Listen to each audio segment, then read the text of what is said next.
동석은 단호한 눈빛으로 광숙과 함께 술도가 안채로 들어섰습니다. 거실에 모여 있었던 형제들은 두 사람이 눈앞에 나란히 서자 말문을 잇지 못한 채 놀란 표정으로 바라봤습니다. 동석은 광숙의 손을 꽉 잡고서 당당한 어조로 말했습니다. 광숙 씨와 저는 정식으로 사귀고 있습니다. 지난번 가족들에게 이 사실을 공개한다고 하더니 누가 갑자기 들이닥치는 바람에 밝히지 못했다고 하더군요. 그런데 저희가 사귀는 게 그렇게 큰 잘못입니까?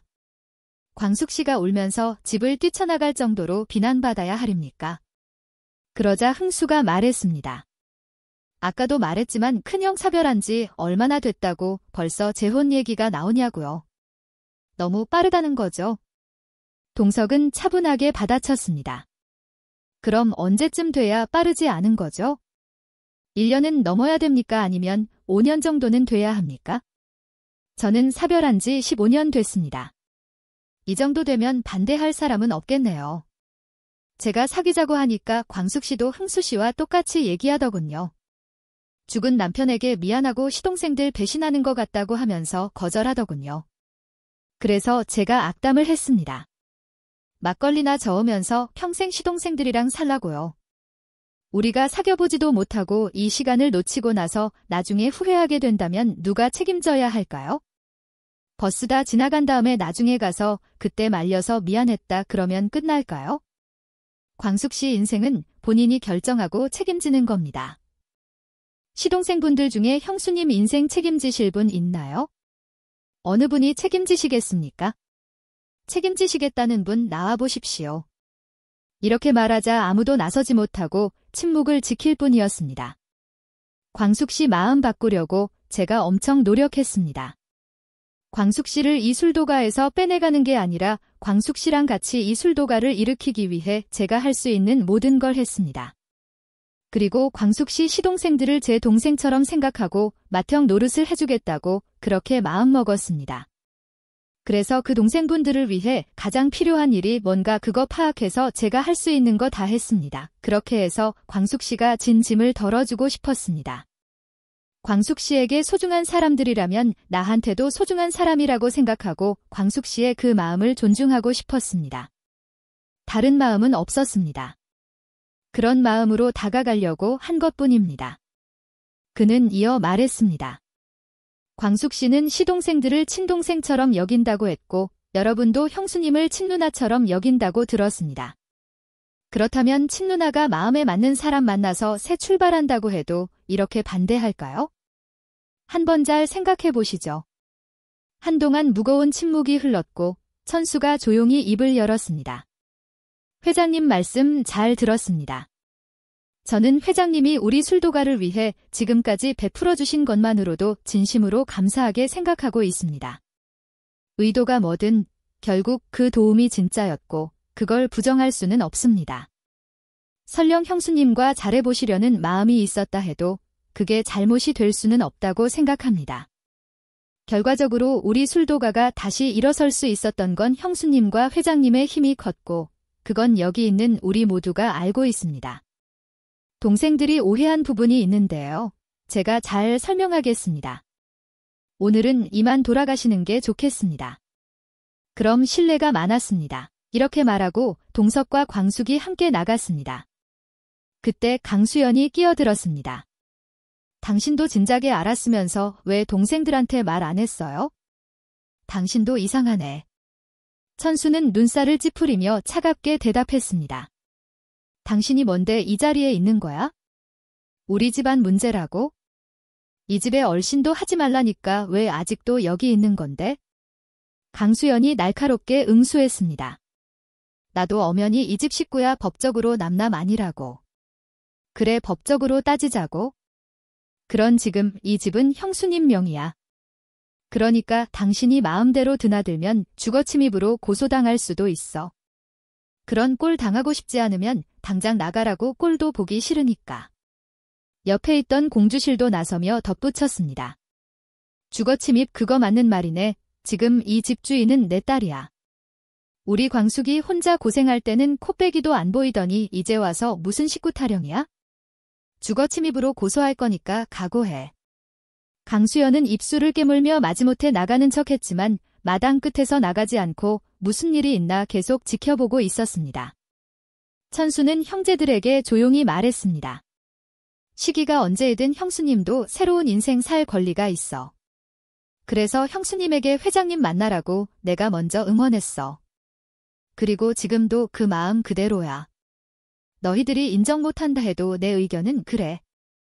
범수와 강수는 천천히 고개를 끄덕이며 천수의 의견에 수긍했지만 흥수는 여전히 굳은 표정으로 자리를 떠났습니다. 한편 미순의 편의점에 강수연이 모습을 드러냈습니다. 미순은 그 여자가 누구인지 알아보고 두고 갔던 선글라스를 돌려주려고 서랍을 열려는 순간 그녀의 통화 내용을 듣고 깜짝 놀랐습니다. 상업용 부동산 매물도 취급하시죠?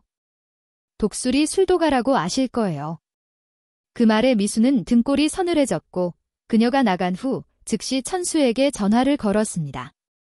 천수야, 지금 어디야? 나야 술도가에 있지.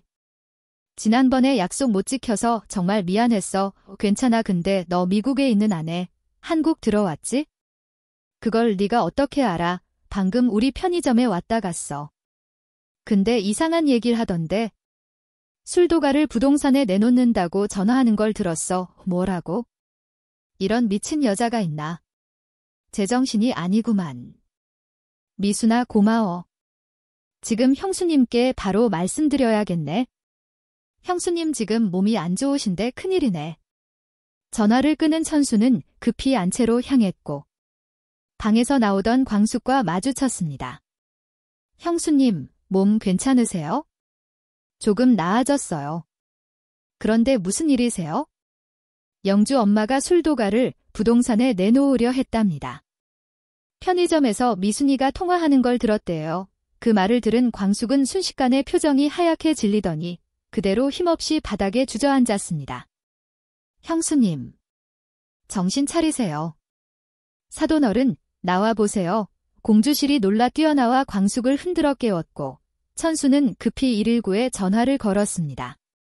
병원으로 이송된 광숙은 극심한 스트레스와 피로로 인해 쓰러진 것이라는 설명을 듣고 응급실에서 링겔을 맞고 입원실로 옮겨졌습니다. 잠시 후 병실에서 잠든 광숙 곁을 지키고 있던 공주실은 필요한 물건을 챙기기 위해 잠시 집으로 향했습니다. 그때 동석에게 전화가 걸려왔고 광숙이 전화를 받지 않는다며 공주실에게 연락한 것이었습니다. 공주실은 광숙의 입원 사실을 전했고 동석은 즉시 공주실이 알려준 병원으로 향했습니다. 김 기사가 병원 정문 앞에 글을 내려주었고 동석이 건물을 올려다보며 깊은 숨을 고르고 있는 사이 멀찍이서 그를 지켜보는 사람이 있었습니다. 바로 흥수였습니다. 자신이 한 말 때문에 광숙이 쓰러졌다고 생각한 흥수는 병원으로 찾아간 것이었는데 병원 앞에서 서 있는 동석을 보고서는 자기도 모르게 구석에 몸을 숨겼습니다. 동석은 광숙이 입원한 병실에 들어서서 광숙의 곁을 지켰습니다. 잠들어 있던 광숙이 천천히 눈을 떴습니다. 광숙 씨 좀 어때요? 저 괜찮아졌어요. 잠깐 앉고 싶은데 일으켜 주시겠어요? 부축을 받아 앉은 광숙은 한숨을 내쉬었습니다. 회장님께 여러모로 죄송하네요. 광숙 씨가 왜 죄송해요? 잘못한 게 없는데요. 그런 생각하지 말고 회복하는 데만 전념해요. 그렇게 동석이 진심을 담아 광숙의 손을 잡은 그때 병실 문이 조용히 열리며 흥수가 들어섰습니다. 동석은 얼른 손을 놓았고 흥수는 조용히 인사했습니다. 형수님 쓰러졌다는 얘기 듣고 마음이 너무 안 좋아서 왔어요. 어색한 침묵이 한참 동안 흐르고 그 침묵을 깨고 동석이 조심스럽게 물었습니다. 흥수 씨는 아직도 형수님이 나와 사귀는 걸 반대하나요? 흥수는 잠시 침묵하다가 고개를 끄덕이며 대답했습니다. 죄송스럽지만 아직 제 마음은 변하지 않았습니다. 형수님한테 새로운 분이 생겼다는 게 쉽게 받아들여지지 않네요. 그리고 회장님이 가진 부를 이용해 우리 형제들에게 접근한 건 아닌가 하는 마음도 지울 수가 없습니다. 동석은 그 말에 아무런 대답을 하지 않았고 광숙은 고개를 떨구었습니다. 병실은 조용한 긴장감 속에 휩싸였습니다. 흥수가 가고 동석은 내가 그날 그렇게 알아듣게 얘기했는데 아직도 저런 말을 하니 참 답답하네요. 젊은 사람이 왜 이렇게 꽉 막혔나 모르겠어요. 제가 그랬잖아요. 흥수도련님은 다른 형제들과 좀 다르다고요. 그나저나 저 이제 괜찮아졌어요. 제가 지금 병원에 있을 때가 아닌데 퇴원했으면 좋겠어요. 광숙 씨 이제 입원한 지 하루도 안 지났어요. 며칠만이라도 푹 쉬어야 해요. 하면서 동석은 퇴원하려는 광숙을 말렸습니다. 한편 광숙의 병원에 갔다가 술도가 안채에 들어오던 공주실은 마침 광숙의 방에서 나오는 강소연과 마주쳤습니다. 깜짝 놀란 공주실이 쏘아붙였습니다. 댁이 우리 딸 방에서 왜 나오는 거죠? 강수연은 당황한 얼굴로 지난번에 형님 드리려고 샀던 화장품 두고 나온 거예요. 안 받으시길래 다시 드리려고 했어요. 안 받는다고 하면 말지 왜 남의 방에 함부로 들어가요? 뭔가 이상한데 가방 좀 줘봐요. 뭐가 들었나 보게요. 강소연은 남의 가방을 왜 들여다봐요? 해도 너무하네 하면서 급히 나갔습니다.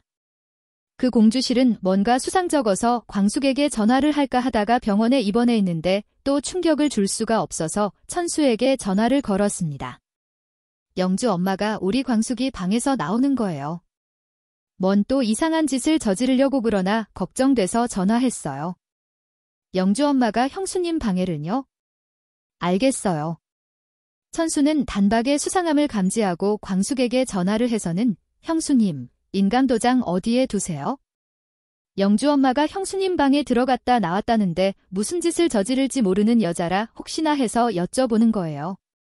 제 인감이요? 화장대 서랍 2번째 칸에 있는 것 같은데 한번 확인해보세요 라고 대답했습니다. 화장대 서랍을 연 공주실은 입을 틀어막았습니다. 큰일 났네. 없어. 인감 도장이 없어졌어.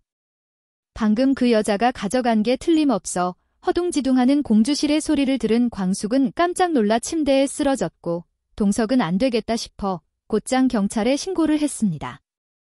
동석은 상황의 심각성을 인식하고 더 이상 미룰 수 없다고 판단해 LX 호텔 소속 전문 변호사에게 즉시 전화를 했습니다.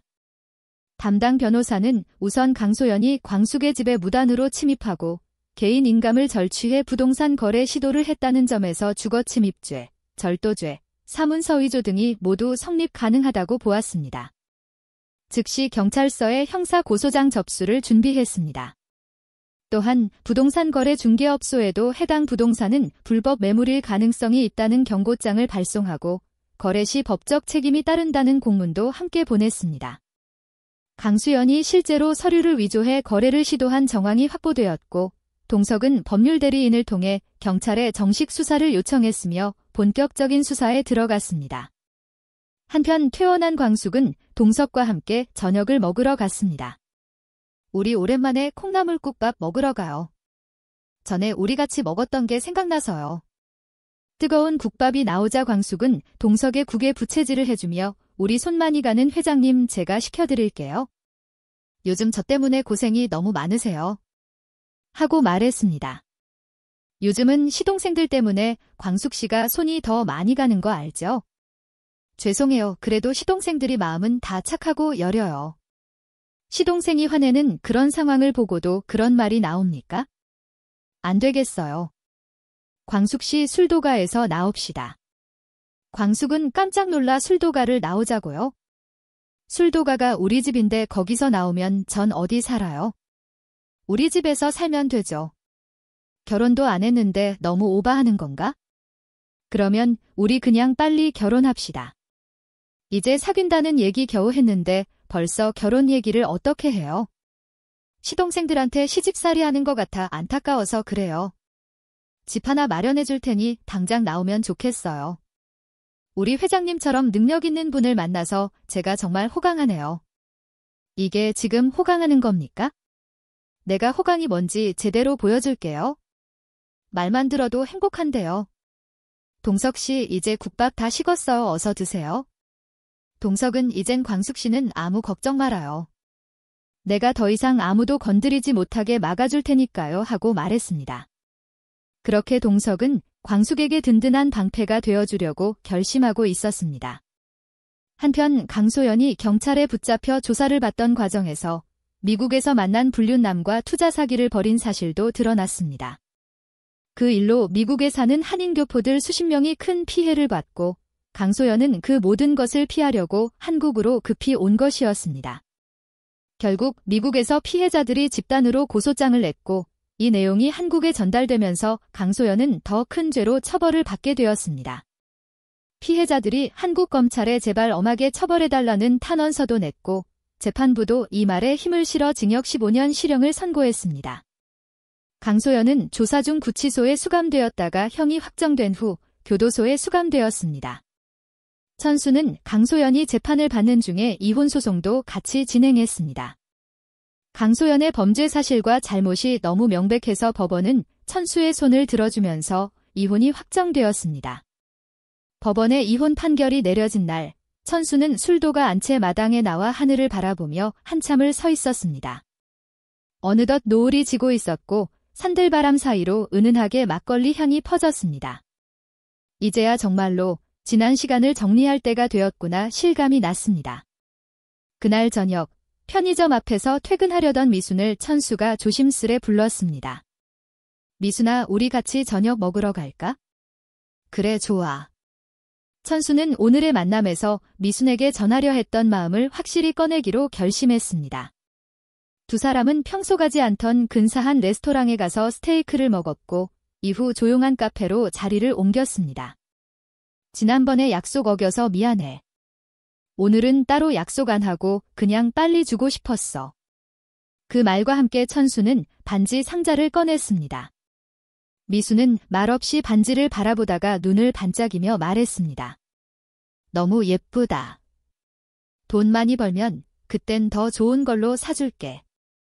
천수는 그렇게 말하며 조심스레 미순의 손가락에 반지를 끼워주면서 청혼을 했습니다.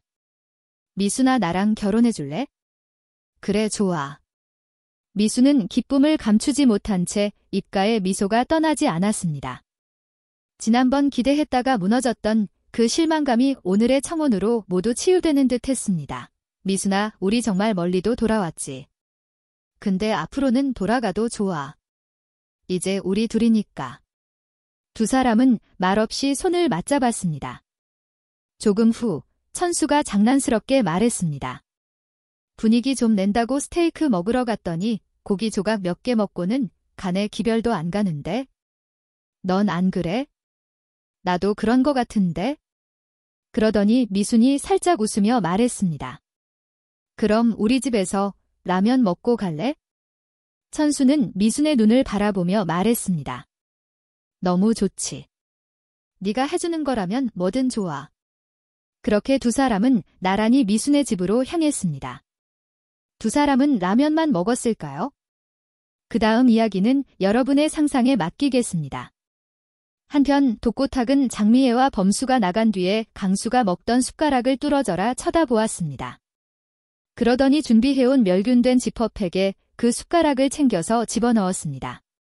독고탁에게 장미애의 비밀이 밝혀질 날이 얼마 남지 않은 것 같네요. 독수리 술도가에는 또 어떤 폭풍우가 몰려올지 궁금해집니다. 다음 이야기가 궁금하신 분들은 구독과 좋아요, 알림 설정해주시면 감사하겠습니다. 지금까지 개인적인 상상으로 구성해본 스토리이며 본방송과는 다를 수 있음을 알려드립니다. 드라마를 좋아하는 엄마 드라마더였습니다.